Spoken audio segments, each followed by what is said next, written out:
How y'all doing out there? This small platform for prisoners, man. We coming at y'all with another episode, man. This time, I've been getting a lot of requests about a female guest. We got Asia Morris on here, man. We got some really good content, man. Y'all tuning in, man. Tell y'all, slowly walking down the corridor. I got 4 in, 24 more. They saying free me on the internet.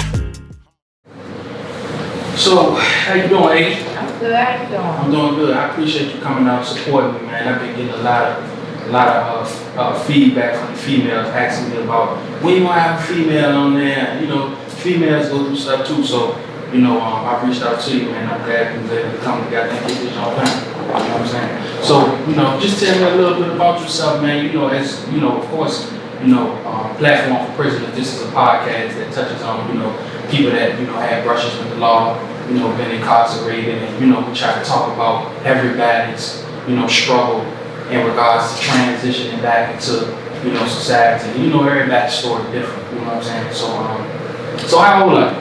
I'm 25. 25. How long did you do?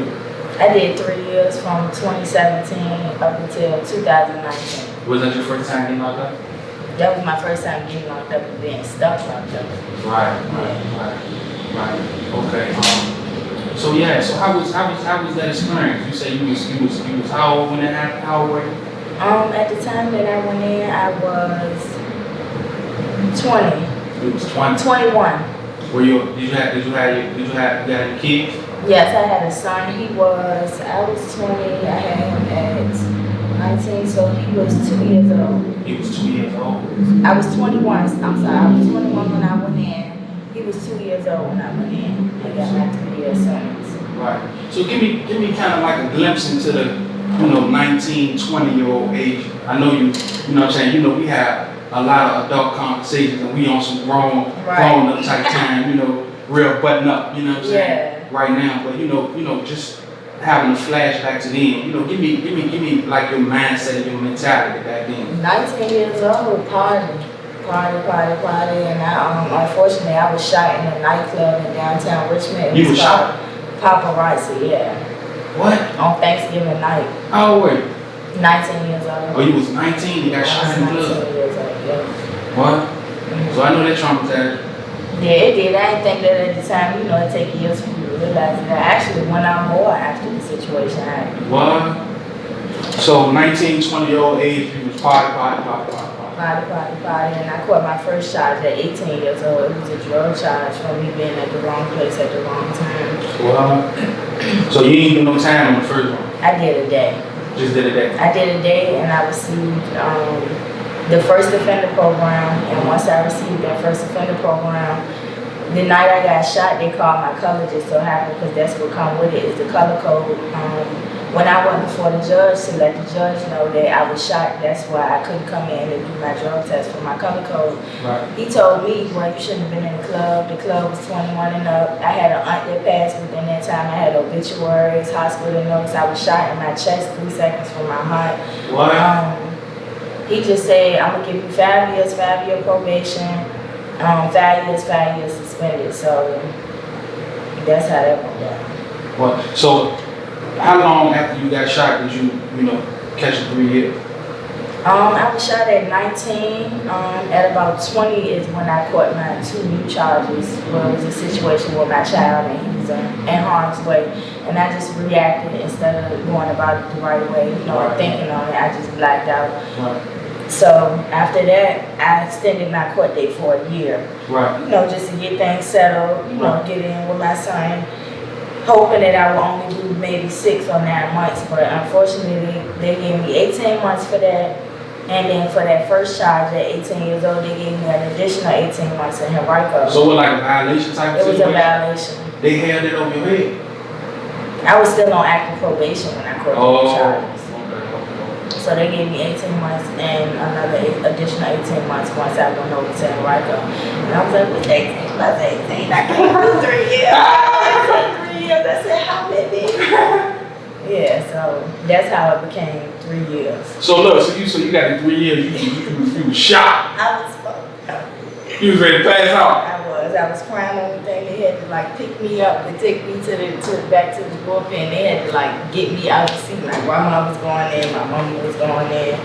I was messed up. Yeah, I bet. For somebody that ain't never been locked up before, I can imagine how, you know what I'm saying, how like traumatizing it was.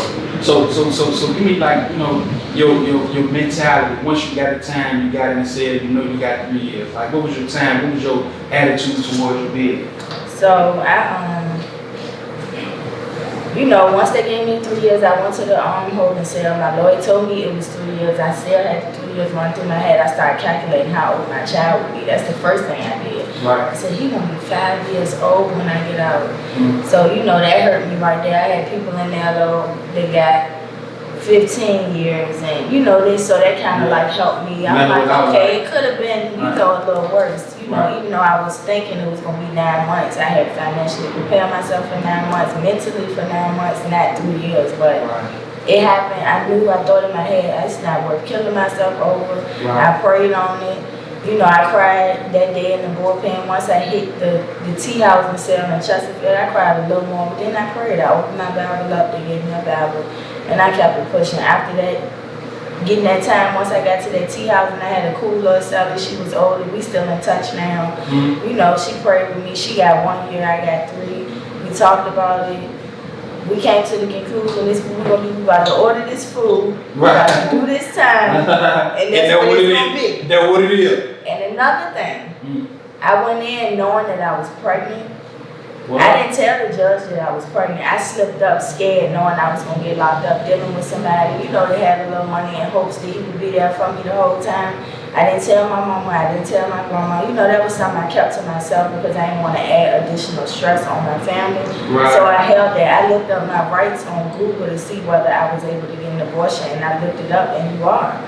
So I told him, he agreed to pay for it, whatever the price was. I didn't tell the judge, which I could have, but I had to take responsibility for my actions. We throwing that in there. I seen the judge move how they move with the getting shot thing, so I knew that was not my out for the get this time. So I just went on ahead and kept it pushing. But that was another thing I had to go through. I went through that kind of smooth too. I went through that smooth. I had to wear the pregnancy jumpsuit. I did get the peanut butter jelly sandwich. That was the good thing about it.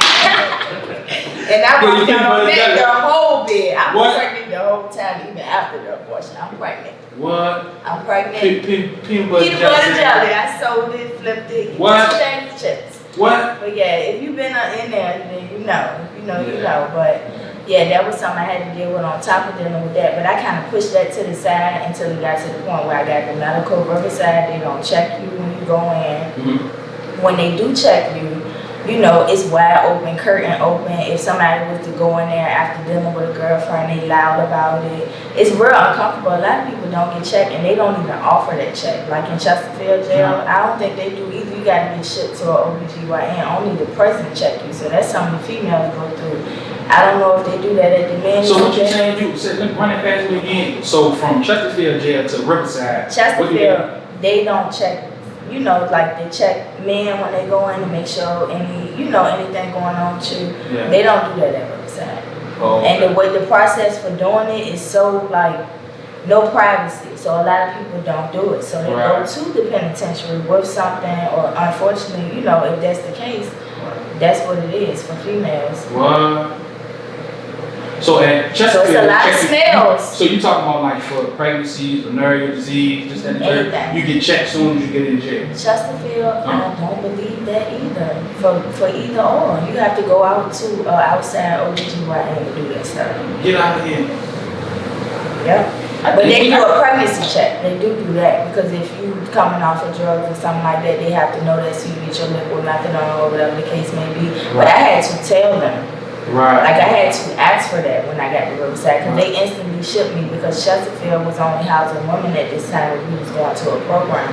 I denied the program. My head was all over the place. I'm not an addict, so I'm like, no, I don't need it. I didn't know that's what a hot place, the e-cigarette, saying it's an easier time when you can go in there and grow and learn whether you're in recovery or not. You learn a lot from those 12 steps. So let me ask you this. So once you got into bid mode, you know, you transitioned from the jail, and then you went to Riverside. Mm-hmm. You know, when did the transition come? Like, when did you feel a change? You said, once you You and your son, you even say your son had 1 year, you had 3 years. You cried about it. It is what it is. Give me my peanut butter and jelly sandwich and bring it on. You know what I'm saying? So when did you feel like, because I know myself, I had like certain turning points with my bed where I felt like, I got the wild side out of the way. You know what I'm saying? And I could feel myself coming more into manhood. You understand what I'm saying? Right. So when did that transition change your perspective on things come about? What was like that aha moment for you?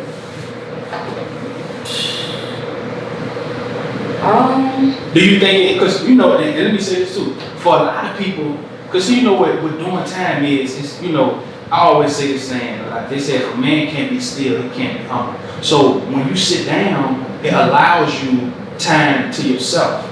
So sometimes the curving point comes from just being to yourself, because you said you like to be out, party, this and the third. When all that's stripped away from you, you got time to reflect on nothing but yourself and your situation. So that can be a curving point for a lot of people within themselves. See, you probably hit that point a little faster, you know what I'm saying? Because you might have been single cell, I don't know your custody level. Right. I had violent charges. At some point I did get to be single cell, but I was around people. Right. Majority of my beginning of my bid. Right. I was put in somebody's cell, my first cell that I was in. So my point where I got to be still and to really like learn myself was the whole.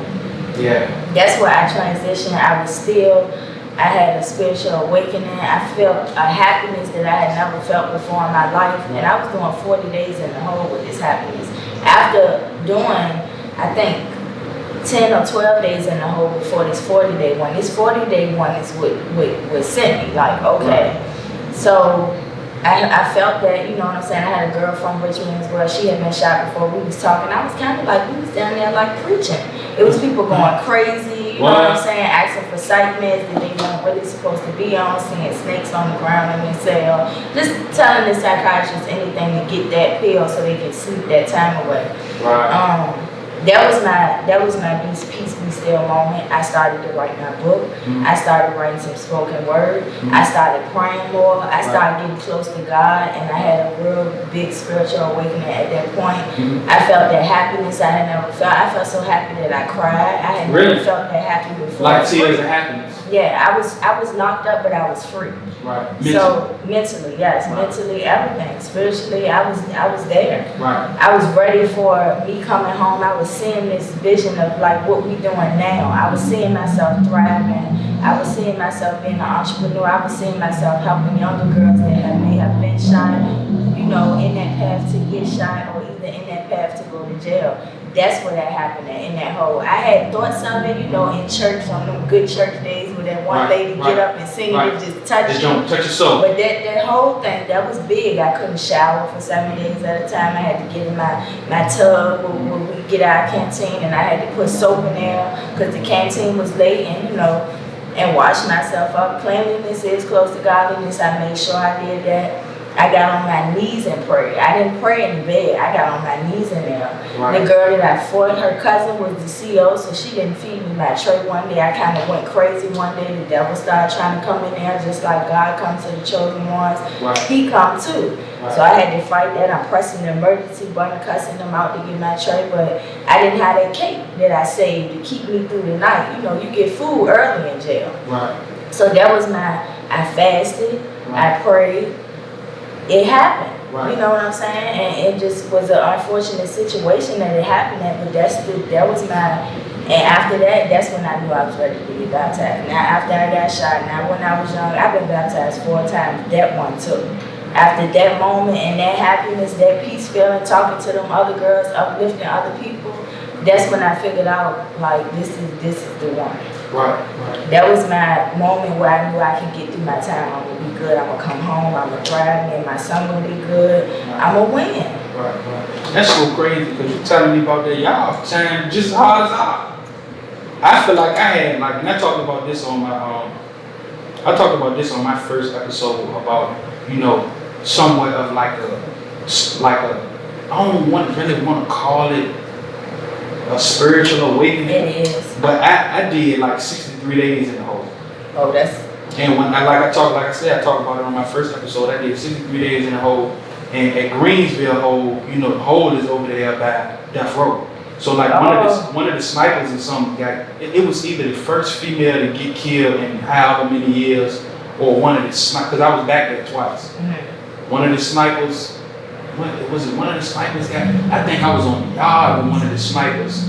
They put one in, because they shut the whole compound down. So I was on the yard with one of the snipers when they, executed him. And when I was in the hole for 3 days, they killed like the first female in however many years they executed her. You know what I'm saying? But I had an aha moment because I was fasting on Ramadan. I'm Muslim. So I was fasting, and we talking about in August. Y'all trade lit too, I ain't gonna lie. Not up there. Oh, it's not. No. Oh. The only compound that I've been on that they feed you good for real. People really don't know about this King Mountain in the mountains. Oh, I ain't never heard of that. Yeah, it's like up there, like by Wallace Ridge, Red Onion. It's up in that area. They feed you pretty good up there. You know what I'm saying? In that region, but Greenville food, no. Terrible. I know you heard about Meat Rock. Did you hear about that? Nah, he don't tell me about none of that stuff. Meat Rock is like fried rubber. Oh yeah. I know we had Meat Rock at Riverside. Oh, so you know about Meat Rock, man? You see what I'm saying? I got used to it. Nah, I ain't gonna lie. I mean, at some point, when I start getting on that medicine that make you eat more. Oh yeah, you know we eat. What a mustard at? What's the mustard on there? What we gonna try? Yeah. You had that cake, but I need that meat because you need that protein. It got protein shots in it. Even if it's nasty, you got to eat it. We eating all that soda and them noodles. You gotta eat. I'm gonna tell you, man, and I know this might be off subject a little bit, but for real, if a person can make it through those circumstances and suffice in that situation, and you find it within yourself to go out, it ain't no struggle out here that you can't beat. My homeboy, I was talking to my homeboy today, and it's so crazy because I was talking to him today. He was like, man, he met a dude, like, I don't know how he met him. He was locked up. He ended up calling. And he was like, he was locked up. We were talking to him, and he was like, man, Shorty, man, man, I almost had a nervous breakdown, man. He said, man, out here is different from in there. We don't know how to cope. Oh, boy, said, how the hell you ready to have a nervous breakdown out here? Can't nothing be no worse than that. You know what I'm saying? If you can get through that, out here, it's peaches and cream. You see what I'm saying? He was like, how the hell you telling me you gonna have a nervous breakdown? I done seen the worse than that. You understand what I'm saying? It's just like somebody denying you your food or a bath. You understand what I'm saying? Ain't nobody telling you what to do out here. You can use the bathroom, you can eat this, that, and the third. Show you got money problems, go hard. Yep. Apply yourself more. That's just as simple as that's just what it is. You know what I'm saying? So tell me a little bit about your relationship with your son in there. Did you talk to him about? Yeah, I did. I definitely talked to him. My whole time I was in there, I kept in touch with my mom, my grandma. He started off with my mom and my grandma, then he transitioned over to my kid's father's mom at the end for the last year. But I kept in touch with him. He came to the business. It came to one point where he was like, because my kid's father locked up as well. He was doing 13 while I was doing my 3. Okay. So he was like, I know you in jail, and I know my dad's in jail too. And I'm like, I'm in college, because we telling him I'm in college, I'm in a program, I'll be home soon. We don't want to tell a 5-year-old, I'm in jail. But he hearing this stuff because people talking about it. So he came to the conclusion, my mom in jail, he see police officers as he's coming into the jail. So he put 2 and 2 together. He a smart boy. He not one of those little 5-year-olds. He's already adding 40 plus 40, 80 plus 80. He doing math like that. He want to know what a million plus a million. He telling me he want $1 billion. Stuff like that. So he knew at some point that I was in jail, and it hurt me, but at the same time, I blocked out my outside life, and I did my time by doing that. Like, I would think about my son, but to be completely honest with you, I would push the thought out my head and just remember that it's the day that you're going to come home, September 3rd of 2019, you're going to be back in him. When he would go through situations out there, or I would see that look in his eyes, or when he would cry, when he would leave, or he would ask me, can you take me to Chuck E. Cheese? Can you come with us? That would hurt. I broke down probably twice when that happened. But other than that, I pushed it out of my head. I stayed strong. I hate crying, honestly. It made me sleepy.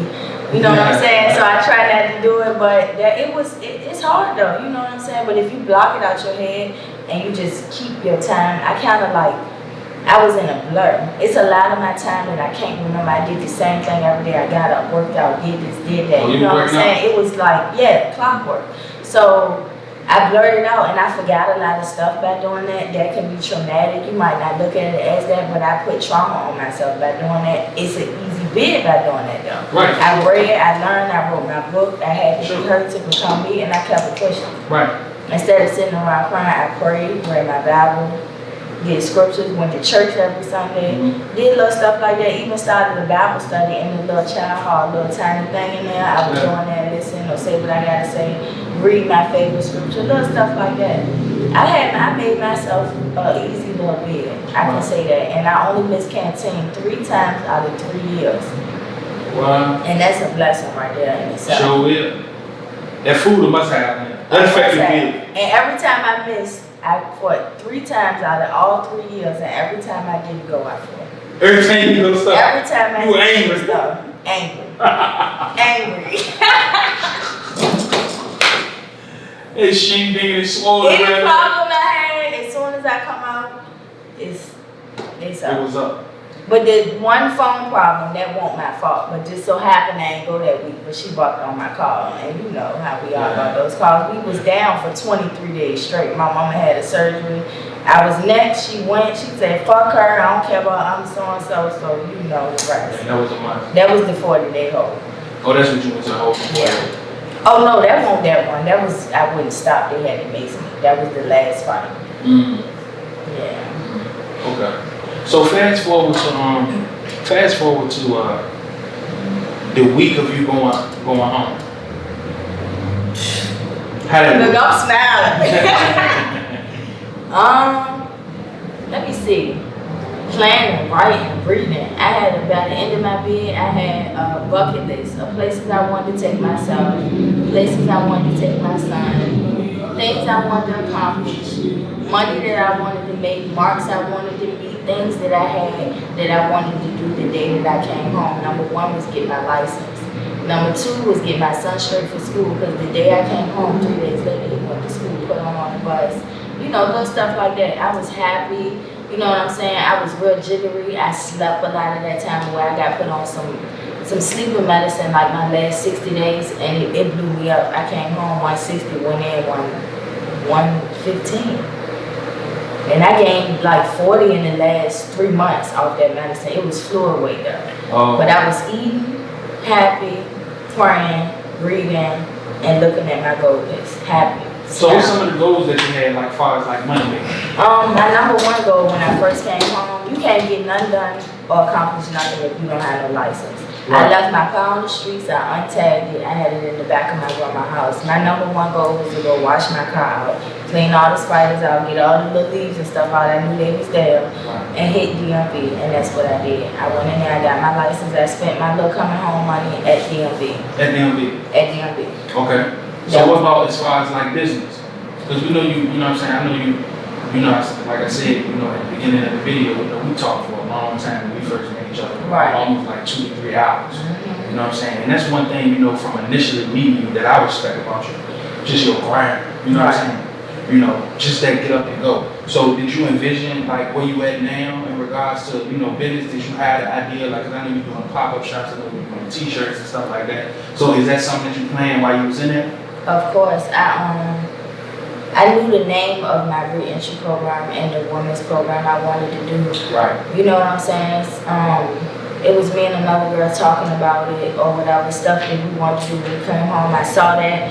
I saw myself making an impact on Richmond and just everywhere out here that I grew up in itself. I saw all this stuff coming and it's now happening, and it's kind of like what is called deja vu. Right. I had preachers touch me and tell me that I'm going to be a preacher. I recently realized that that is a calling of mine. I'm not there yet, but eventually I'm going to get there. But the spirituality, that's a big tip for me. That got me through a lot of my situations in life.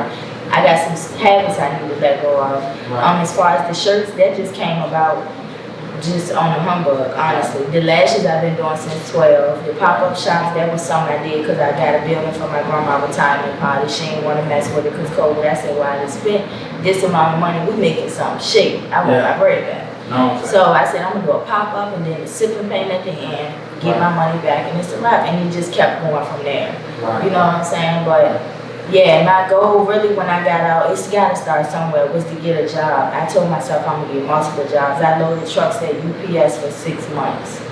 At 160 I knocked my weight down quick. Hit the gym, that was a big thing. I knew I wanted to hit that gym because I was big. Yeah. How much you weigh? 160. I was uncomfortable big because I'm not used to that. Right. My foot was a 9. I was heavy shit that up. But yeah, that was my goals. Like money goals with job, save, pay stuff off. I had a bedroom set. Unfortunately, I had to pay off my first week home, first month home. So that's where all my bread went to, that first month. But then I just kept it going from there job-wise. I had a nice setup. My mom and them blessed me when I came home with a nice little room. I was up Chesterfield. But I eventually relocated to Richmond, got my own spot. That was hard, but it happened. It's possible. Right. So what type of struggles did you face in regards to the system? You know, because ultimately, like what we want to do, you know, Platform for Prisoners is try to make that transitional phase as easy as possible. You understand what I'm saying? The things that the system don't do, but they may not understand. I want you to talk to the people about some of the issues that you face with the system, whereas you feel like they could have lent more understanding or they could have helped, you know, people from, but specifically women, coming from there, from point A to point B. As a felon, as a woman, all the jobs for felons are male jobs. So that's the hard part. Like the call centers, that's off limits. You might find one making a little amount that just opened, then they're gonna switch over to no felons in the end. You might find some temporary. But that loading the trucks thing, like I did that and I did it. I was a beast with it. And I got let And that won't even cater to no female for real. It's not really, but you can do it, and you could become a supervisor after a certain amount of time. They guaranteed me that spot, and I was let go. So I had to find something else, which is not easy when you a 3-time felon. So I had to go through temp agencies and do cold jobs at Tyson, do Ferrucci in Petersburg. I did multiple warehouse jobs. The timing is off. When you have a child, you're getting your bond back with your child 6 to 6 at Ferrucci. You can't shake that. Right. So 6 in the morning and 6 at night. No.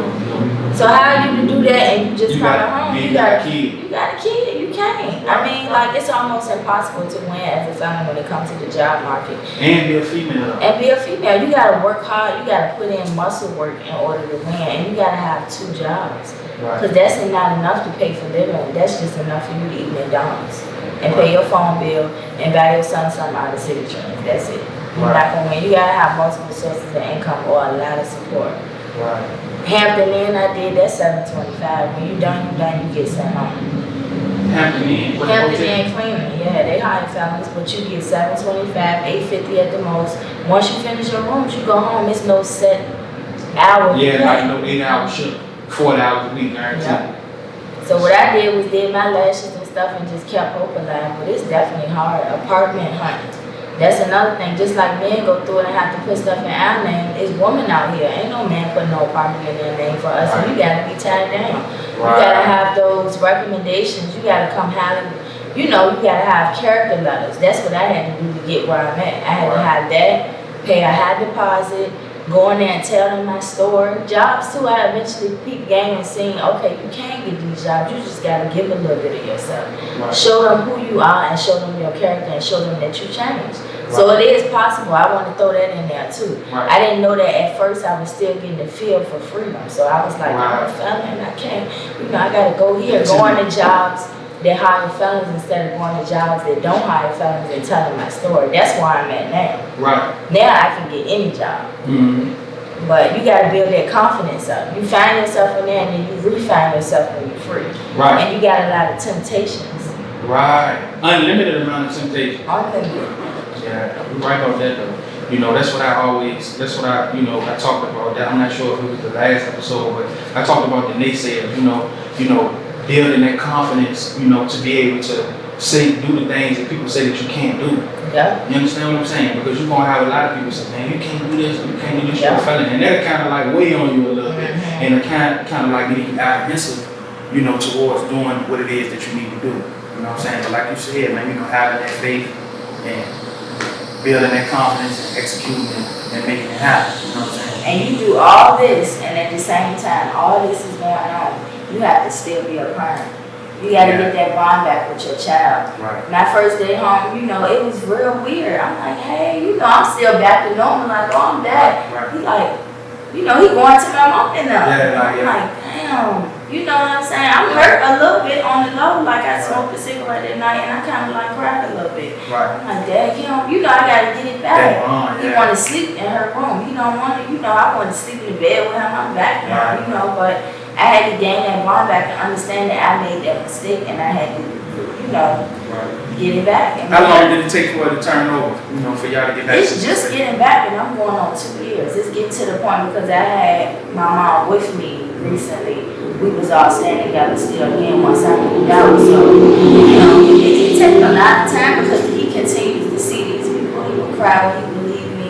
It took me kind of getting my place. I even had to buy him a PS4 when I got my place. Be like, real him in. Yeah, like when you don't get the game over here, man. What's up? Yeah. So that helped it a little bit. But you know, it's a process. That thing don't happen overnight. It takes time for that. And we finally get to a good point. We just went to go see a counselor today. Really? Today, we actually. You and your son? Yep. What? So I'm working on that. That's like one of my main goals on top of being an entrepreneur, on top of doing whatever else I'm doing. Like that's number one now. You know what I'm saying? And sometimes I could get real busy, but then I redirect myself. Like this is, you know what I'm saying? This is what I really need to focus myself on. Right. But that's the hard part, honestly. And it was okay, you know, after a while, but it definitely takes time and it hurt. Right. Now I'm gonna tell you, man. Us having this conversation right here, it's inspiring to me. You know what I'm saying? And it's, you know how they say females, man, rather than some dudes, man. Yeah, for sure. Real talk. You know what I'm saying? You know, you gut. You know what I'm saying? For to be able to go through that, you know what I'm saying? And you know, and you know, a lot of people, you know, go through, and it'll discourage you. You know what I'm saying? It might lead to other stuff. It might start getting high, or you know, just be neglectful. Period. Like, man, the hell with it, quit. But just to know that you've been through what you've been through, and you're still pushing, and you're still going, man. I'm glad that I had you a part of the show. You know what I'm saying? This is inspiring for me. So, you know, just to, you know, bring everything to a head. If you had to, you know, talk to a younger version of yourself, what type of advice would you give yourself? Speaking from now to back then. Go to college. That's number one. That's the number one thing I messed up on. Had I went to college, we wouldn't be sitting right here today having none of this discussion that we have. Right. I had an offer for my college to be paid for. I graduated at 16 from a community school, from getting put out of all the other schools. Right. And I still chose to go party instead of going to college. Right. Had I went to college, I wouldn't have caught that first charge at 18. I wouldn't have caught these charges. I probably wouldn't have had my child though, so that's another thing. Right.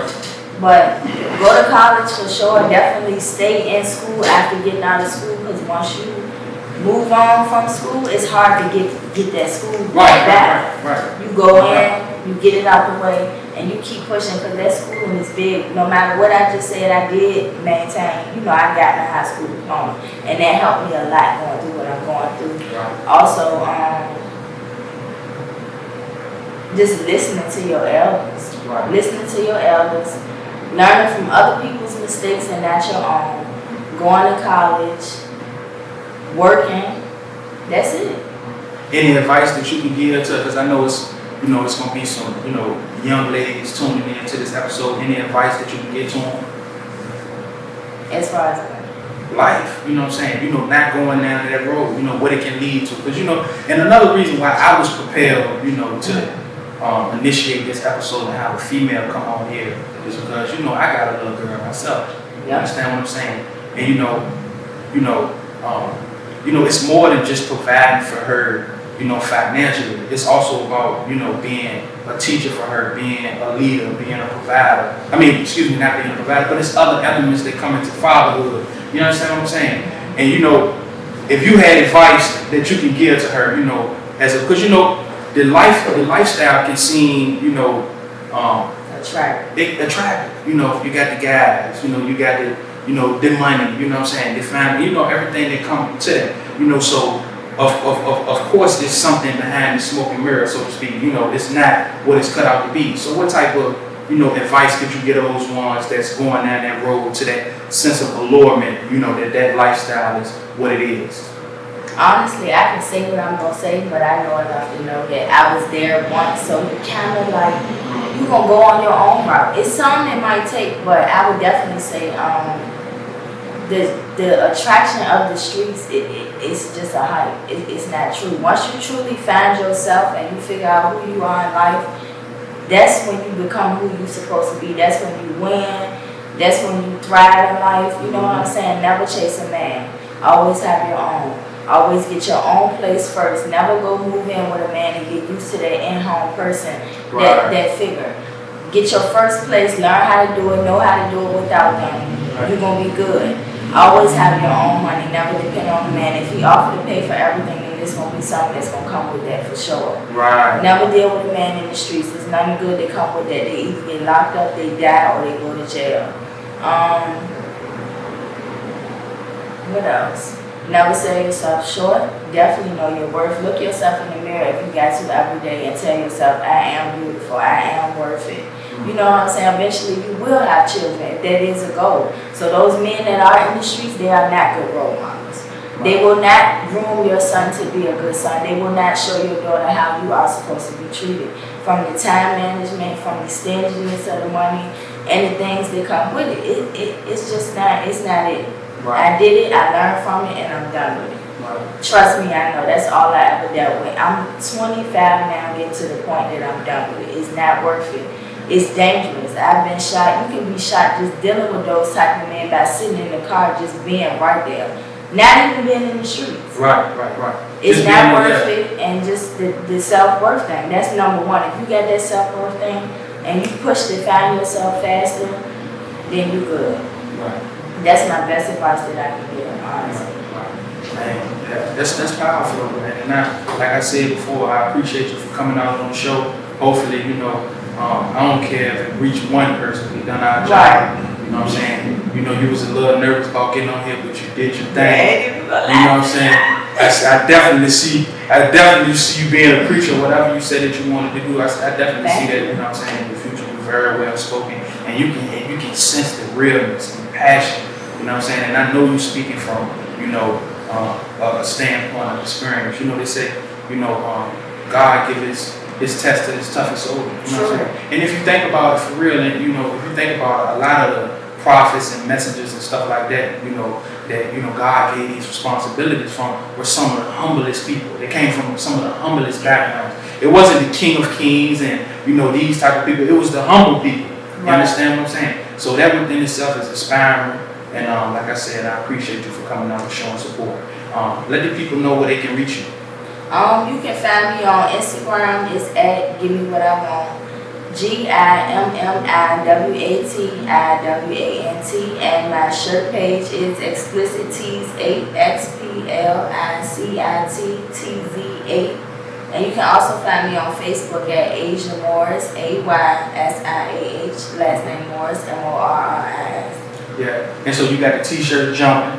This one She rocking her own. my Lisa left eye. Lisa left eye. We ain't burn nothing up. We ain't blow no house up though. She got t-shirts going on, and she got pop-up shops. She doing pop-up shops once a month. And also, you trying to get into the non-profit work too. Definitely the non-profit. Tell me about that. I'm gearing more towards the people with life who've never had a phone call, who have never received canteen on their books. I'm right now talking to somebody at work. He's been locked up since 1990. He's doing 2 life sentences. He has killed 2 people since being in there. I don't know the circumstances behind that, but if I reach those older people, he can sit those younger people down, get them on the right path, because it starts from the inside. Change their mindset, come home, do right, and it go from there. Because the streets messed up. Right. Ain't no question. And everybody that tuned in, we appreciate you. Once again, Platform for Prisoners, and we'll be coming with another episode soon. Thank y'all.